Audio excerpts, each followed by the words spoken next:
Bueno, aquí estamos, segundo bloque, vamos al frente. Y bueno, como anunciamos en el comienzo del programa, vamos a charlar, vamos a retomar las entrevistas con compañeros y compañeras que renuevan cargos en algunos casos no, en esta elección del 15 de mayo por nuestra lista, la azul y blanca. Como ustedes saben, bueno, hemos hablado con Belén Babio, que va como candidata a prosecretaria de Asuntos Profesionales, hablamos con Marcial Díaz como vocal. El programa pasado hablamos con Paula Reyfortes, que va como secretaria de Cultura, hemos hablado con Fabiana Benítez, que va como candidata a la Secretaría de Género, y hoy nos toca hablar con nuestro amigo, nuestro compañero Ariel Velázquez, quien va a renovar todo, va para ese lado, a renovar como secretario administrativo, una función que viene desarrollando ¿desde cuándo, Velázquez? Desde el 2009. 2009 fue la primera elección en la cual fui electo como secretario administrativo. Venía de ser delegado, digamos, estuve 10 años de mandato de delegado en la oficina, bueno, entre Golf y en ese momento Palermo Parque, Scalabrini Ortiz, con los compañeros y compañeras del COL del 000, del 19. Y en el 2009, bueno, fue la primera elección, un momento bastante particular, habíamos tenido una situación interna bastante fuerte dentro del gremio y ganamos la elección. Y bueno, desde ese entonces se ha ido renovando los mandatos, la confianza de los compañeros, 2009, 2013, 2017, 21 y ahora nuevamente como candidato a secretario administrativo. Vos sabés que llevás a cabo una función que es quizá uno de los puntos que más les disgusta a los gobiernos de tinte como tenemos ahora, el tinte liberal o neoliberal, que es que el propio gremio, los propios trabajadores administran sus recursos, ¿no? Ese es un punto clave. ¿Cómo lo llevas vos a cabo esa tarea? Bueno, es una tarea interesante, porque viste que a las empresas no se les pide que abran los balances, Claro.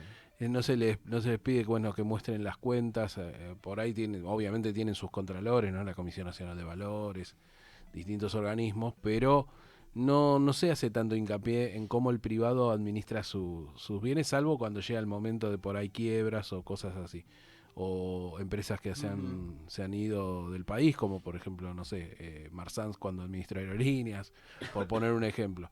Pero a los trabajadores se nos pide permanentemente que rindamos cuentas, ¿no? Se nos pone en ese lugar a los sindicatos de casta, ¿no? Esos lugares, digamos, donde supuestamente estamos para hacer caja, para manejar y no se sabe muy bien cómo se maneja la plata. Y me parece que nuestro sindicato ha sido un ejemplo de cómo se administran los bienes. No lo digo por mi función en particular, que esto es colectivo, a mí me toca, digamos, ser uno de los firmantes, ¿no? Y por ahí Claro. tomar algunas decisiones que tengan que ver con la administración. Pero nuestro sindicato viene de una situación bastante particular.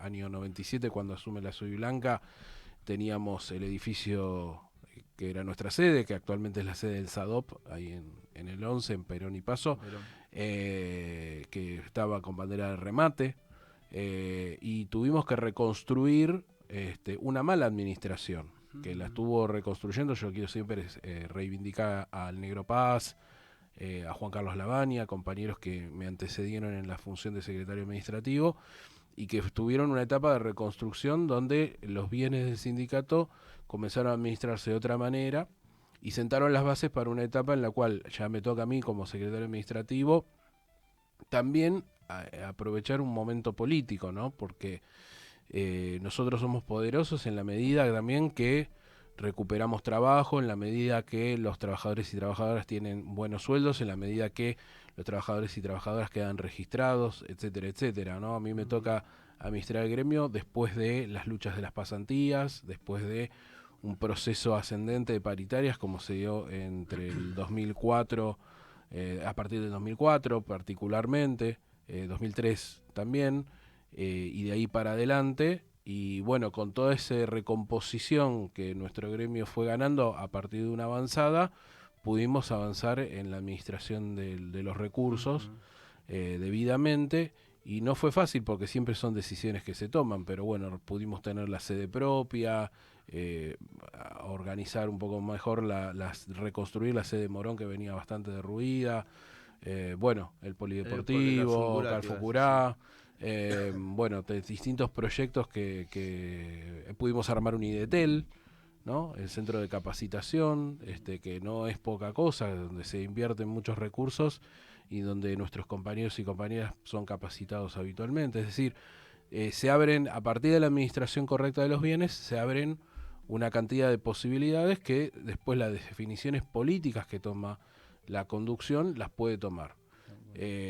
También hay momentos más difíciles como el actual, ¿no? Donde en ese momento hay que tomar otro tipo de decisiones. Ahí por ese lado, vos asumís como secretario administrativo la primera vez a mitad del primer mandato de Cristina, si no calculo mal. ¿Cuáles son las diferencias que más podés resaltar con las diferentes gestiones que tuvimos? Es decir, gobiernos estuvieron un poco más cerca de nuestro lado, de los trabajadores, estoy hablando, y gobiernos totalmente en contra del movimiento obrero. ¿Cuáles son los puntos que vos resaltás donde se ve más la diferencia? Mira, hace poco estuvimos en una asamblea, vos sabés que yo estoy en el edificio Paseo Colón, donde funciona el call center y el back office, ¿no? Y otros sectores, redes sociales, etcétera. Y en la asamblea, por ejemplo, hablábamos del conflicto de las pasantías. El conflicto de las pasantías en Telecom se dio en el año 2003. Fue un poquitito antes de que asuma Néstor, fue en marzo del 2003. Veníamos de un conflicto anterior importante en Telefónica. Pero fue en el 2003-2004 donde pudimos terminar de cerrar la incorporación de miles de compañeros y compañeras que eran pasantes, que éramos contratados temporalmente. Después las paritarias empezaron en el 2003, fuimos el primer gremio en discutir paritaria. 2004 el famoso piso 9 de República y nosotros teníamos la asamblea permanente en el sexto de golf. La reducción de la jornada en el 2007, es decir, veníamos en un proceso ascendente y eso tiene que ver con también un clima de época, te permitía la administración pública nacional y la orientación y la fuerza que íbamos ganando organizadamente como pueblo, te permitía dar esos pasos hacia adelante, ¿no? Entonces se dieron muchos pasos hacia adelante que nos permitieron, bueno, avanzar en distintos sentidos, ¿no? Incorporación de compañeros, vos sos uno de los compañeros que se incorporó por la bolsa de trabajo, proceso 2011, 2012, 2013, es decir, el gremio realmente creció mucho y no fue solamente la decisión política, obviamente hubo una decisión política de hacerlo de esa manera de parte de la conducción de la Azul y Blanca y de parte de nuestro sindicato, sino que también fue un clima de época, fue un gobierno que te abría las puertas, que si había un conflicto laudaba el ministerio equilibraba las partes, tomando como parte más débil al trabajador y como parte más poderosa al empresariado, claro. Pero equilibraba justamente levantando la posición del trabajador y trabajadora. Que en definitiva es la función del Ministerio de Trabajo. Definitiva es la función del Ministerio de Trabajo, para eso está como autoridad de aplicación, para justamente laudar y llegar a un punto de encuentro entre las partes. Y eso se vio. Y cuando vos empezás a tener las primeras dificultades, bueno, con el macrismo, yo no sé si se acuerdan los compañeros, donde estoy yo ahora en el edificio Paso Colón funcionaba Nextel. Y Nextel tuvo 2 conflictos seguidos, prácticamente despidos. Me acuerdo Gesnext, compañeros que están en el edificio ahora Chiclana, en ese momento en Accenture, también hubo un intento de despedir. Bueno, hasta el 2016 entró gente, del 2016 para acá ya fue más esporádico el ingreso de compañeros y compañeras. La paritaria perdimos como todo el movimiento obrero. Cuando pierde el macrismo, entra la pandemia, ahí volvimos a una etapa de equilibrio que fue difícil, fue un gobierno difícil el de Alberto, pero estábamos como parados midiéndonos, ¿no? Como que te medías, pero no estaba tan inclinada la cancha como el macrismo. Y ahora, bueno, esta etapa es bastante particular, la etapa del gobierno de Milei, porque bueno, se ve un poder concentrado que se armó en el macrismo en el año 2017-18, la fusión de Telecom y Cablevisión, la compra de Nextel antes, también por parte del Grupo Clarín. Bueno, el avance ahora de posiciones del Grupo Clarín Telecom sobre Telefónica. Es decir, empieza a construirse un polo empresario fuerte, al cual nosotros estamos en una etapa de reunir fuerzas, poder organizarnos mejor y generar una etapa donde un gobierno de esta característica te coloca en una etapa de resistencia, es decir, de no perder, en una etapa de cuidar lo que se tiene, los derechos, la estabilidad laboral, la discusión paritaria y estar como a la espera de que se vaya debilitando el otro sector. Y eso es un poco lo que nosotros obviamente estamos en esa etapa, y eso también genera sobre la administración de los recursos del sindicato algunas tensiones, ¿no? Donde tenés que tomar decisiones que van por ahí más hacia justamente cuidar la administración, ser responsable con los recursos del gremio y tomar decisiones que impliquen garantizar y resguardar a la organización sindical. Bueno, ahí es una tarea laudable, porque vos, para administrar también tenemos que tener en cuenta que no ha habido muchísimos ingresos, no ha habido ingresos como en otra época que vos estás comentando, y sí hubo compañeros que por una cuestión etaria empezó a jubilar, ¿no? Uh-huh. Entonces ahí vemos como que hay que agudizar y hay que ver la manera de administrar los fondos con otra plata. Uh-huh. Sí, totalmente. Bueno, estamos yendo a una elección con 6.200, 6.300 afiliadas, más los jubilados. Uh-huh. La elección anterior estábamos cerca de 8.000. Y eso tiene que ver justamente, ¿no?, con una política. Yo acá quiero significar algo, porque después algunos compañeros, por lo general de la oposición, no por nombrarlo, plantean que bueno, es un problema porque no fuiste a la lucha, no sé, por los terceros, porque no vas a buscar puestos, ¿no? Uh-huh. Y la verdad que toda esa situación, digamos, que se está dando, tiene que ver justamente con una etapa donde tenemos un decreto ley, la ley base sancionada, donde por ejemplo se facilitan los trabajadores no registrados, ¿no? Claro. Vemos que en el país aumentan los trabajos no registrados, vemos que en el país aumenta todo lo que tiene que ver con la informalidad, estamos llegando casi al 50% de la masa trabajadora informal. Vemos que si nosotros abrimos un expediente, lo decía antes, en la Secretaría de Trabajo, por ejemplo, para encuadrar trabajadores de otras áreas, te lo frisan, porque claro, hay como un viva la pepa de hagan lo que quieran con los trabajadores y las trabajadoras. Aún en esa condición, hace algunos años, pero vuelvo al gobierno anterior, pudimos incorporar IPLAN, por ejemplo. Pudimos garantizar el convenio de GESNEX, que estaba en peligro. Es decir, empresas que estaban fuera de la actividad, las pudimos meter dentro de la actividad. Y seguimos abriendo los expedientes y seguimos recorriendo con los compañeros de encuadramiento. Le mando un saludo al Hueso, a Hugo Gergo, compañero candidato también a secretario de encuadramiento, que hacen una tarea encomiable, con Claudio Marín, con Belén Babio, con distintos compañeros.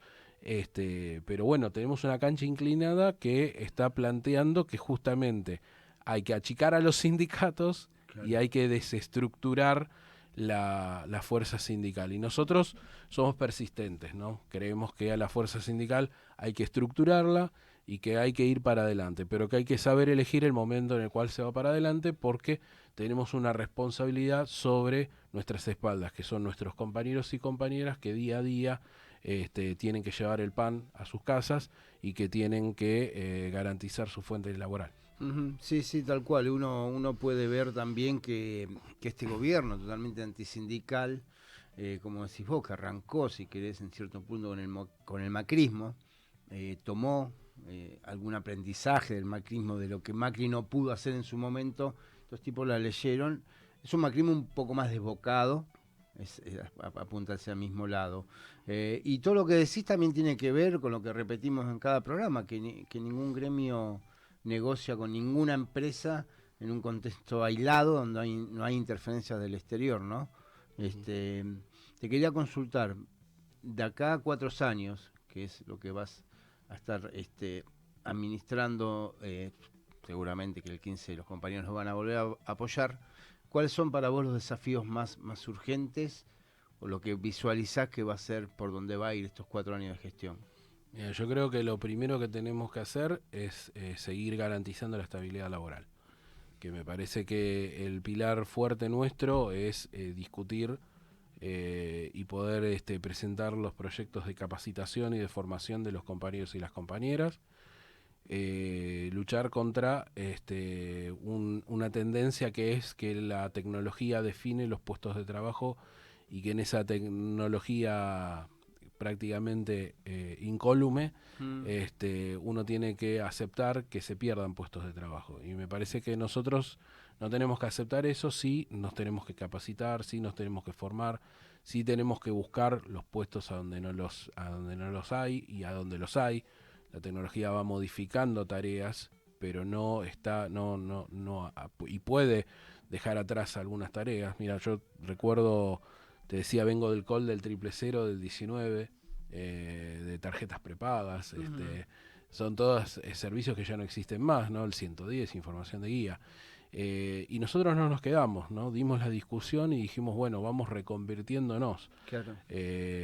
Lo tomo como un ejemplo de que tenemos que ir hacia hacia reconversiones, hacia capacitaciones, hacia formaciones, pero siempre desde una trinchera, no se pierden los puestos de trabajo. Y si alguien quiere tocar los puestos de trabajo, va a tener un sindicato y una fuerza organizada que los va a detener. Entonces me parece que proyectar a 4 años es demasiado ambicioso ahora. Es Argentina. Es Argentina, además. Pero los vaivenes políticos, los vaivenes económicos van obligando a tomar medidas de corto plazo y de mediano plazo. Por lo pronto es esto, tener los pies sobre la tierra, no vender humo, plantear las cosas como son, hablar con los compañeros y las compañeras de cara y defender cada uno de los puestos de trabajo, defender el ingreso, defender los derechos.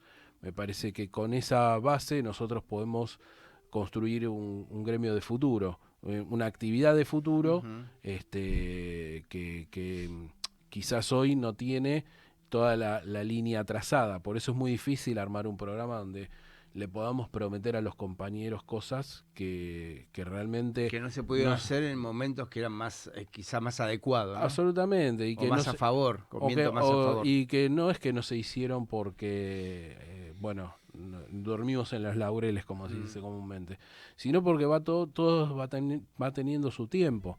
Nosotros redujimos la jornada laboral en un momento determinado.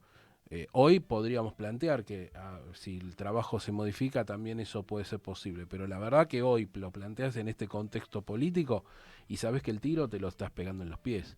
Claro. Y bueno, la idea es no pegarse tiros en los pies. Sí. Aparte también estamos en medio de un gobierno que apura como pocos la reforma laboral.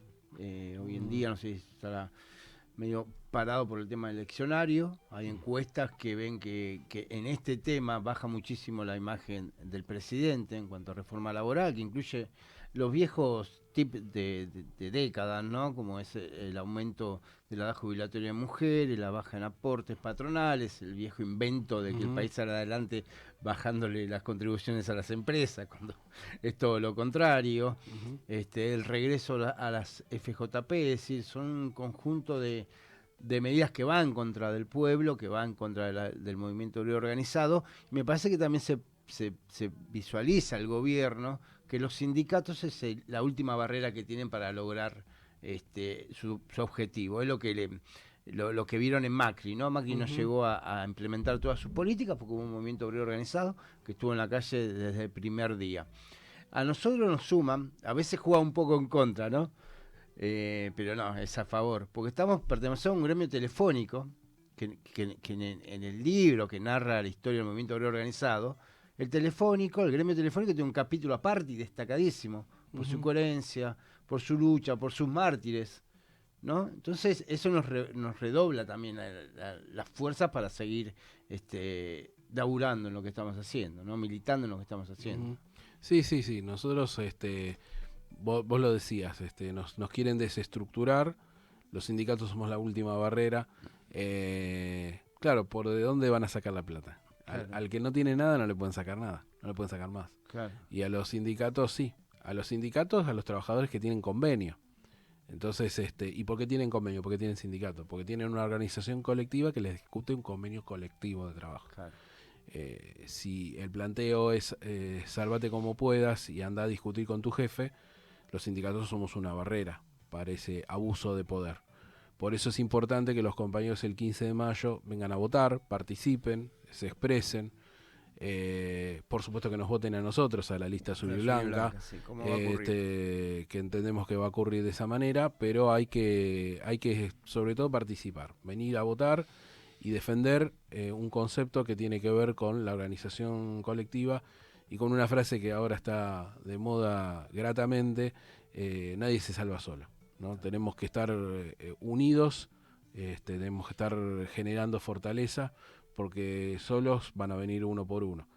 Así que el llamado es al 15 de mayo a venir a votar a la azul y blanca, pero sobre todo venir a votar. Es importante que los compañeros y las compañeras se expresen. Perfecto. Bueno, el sábado que viene, no sé si quieres anticipar, pero vamos a terminar de redondear este tema de las elecciones. Seguramente tenemos visitas muy importantes, así que te agradezco la visita, Ariel Velázquez. Si te parece, dejamos el último tramo del programa para hablar específicamente de la obra social, si te parece. Dale, ahí vamos. Hay algunas dudas. Por supuesto. Y gracias por venir. Gracias, Te Pablo, espero el sábado que fue viene. muy amena la charla. Vamos a ir a un tema musical y continuamos en Vamos al Frente. Bueno, volvemos acá al aire radiográfica con Vamos al Frente. Ahora volví a mi función de conductor. Se agradece la entrevista con Pablo. Como siempre, todo esto lo ponemos en el YouTube del Frente Telefónico. Vamos al tema que nos trae obra social. Hubo cambios en la prestación. En realidad no en la prestación, el plan sigue siendo el mismo, el plan azul, el plan plata, el plan oro de Galeno, que se da a través de Ospetelco. Como lo decíamos en el programa anterior, pero lo reforzamos, hubo un decreto que desreguló, el decreto 70 del gobierno nacional de Javier Milei, que desreguló los precios de las empresas prepagas, y las empresas prepagas pasaron un 52% por arriba de la inflación. Los costos de servicio que contrata Ospetelco, Galeno concretamente, que es el mayoritario, ¿no? Es decir, que a partir de febrero del 2024 tuvimos que poner desde nuestros propios recursos de la obra social un 52% por arriba, con lo cual se afrontó durante un año y 6 meses, el costo del plan azul no fue trasladado a los compañeros y a las compañeras, sino que se fue afrontando y evitando la posibilidad, el pago adicional a los compañeros y la compañera con fondos propios de la obra social. Veníamos viendo cómo se podía saldar esto, se estuvo haciendo distintas negociaciones con Galeno, pero la verdad que la situación no se pudo saldar. Vos sabés que es un 52% por arriba de la inflación. Cuando medimos la inflación, el IPC con la paritaria telefónica está pareja, pero es casi un 80% o 90% por arriba de la paritaria de sanidad. ¿Y por qué traemos la paritaria de sanidad? Porque muchas veces las empresas de medicina prepaga te aumentan los costos porque dicen que tienen que afrontar los costos de la paritaria de sanidad. Claro. Con lo que está por debajo de la paritaria de la actividad de las telecomunicaciones. Con lo cual, es todo sacar ganancia. De donde pueden, y si lo podés pagar, lo pagás, y si no podés pagar, chau. Tal cual. Y también un punto para remarcar, Ariel, que esto se visualizó en su momento. Yo recuerdo comunicados de Ospetelco en enero del 2024, llamando la atención sobre esto y haciendo una clara narración de lo que significa tener un sistema regulado por un poder del Estado y no regulado, que es lo que está pasando, ¿no? Donde la salud es una mercancía para esta gente. Yo lo suelo llamar los mercaderes de la salud, ¿no? Pero los COPIP, toda esa gente nefasta que ven un negocio. Totalmente.